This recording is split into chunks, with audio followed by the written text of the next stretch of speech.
విజయవాడ ఇంద్రకీలాద్రిపై 2007 ఆషాఢ మాసంలో మొట్టమొదటిసారిగా శాకాంబరి ఉత్సవాలు నిర్వహించారు.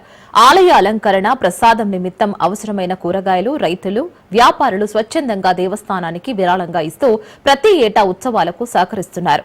కాయగూర మొక్కలు, బియ్యం, కందిపప్పు ప్రధాన దినుసులుగా సిద్ధం చేసే కదంబ ప్రసాదం ఈ 3 రోజులు ఇంద్రకీలాద్రిపై ప్రత్యేకమని చెప్పవచ్చు.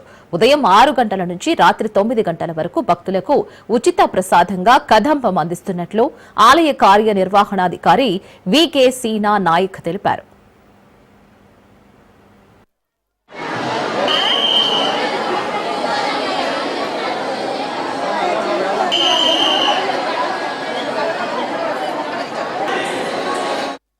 జయ దుర్గా భవాని శ్రీ దుర్గామల్లేశ్వర స్వామి దేవస్థానం ఇంద్రకీలాద్రిపై రెడియా జయ దుర్గా భవాని.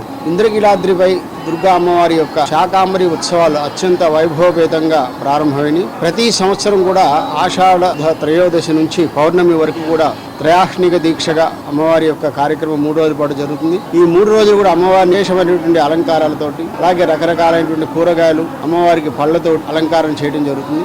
ఈ 3 రోజుల పాటు అమ్మవారికి ఎటువంటి భక్తులకి ఎటువంటి దుర్భిక్షం కలగకుండా శుభ ఆశీస్సులు ఉండాలని చెప్పి ఈ యొక్క కార్యక్రమాన్ని చేయడం జరుగుతుంది. వారికి శాకాంబరి అనేటువంటి నామం కూడా ఉంది.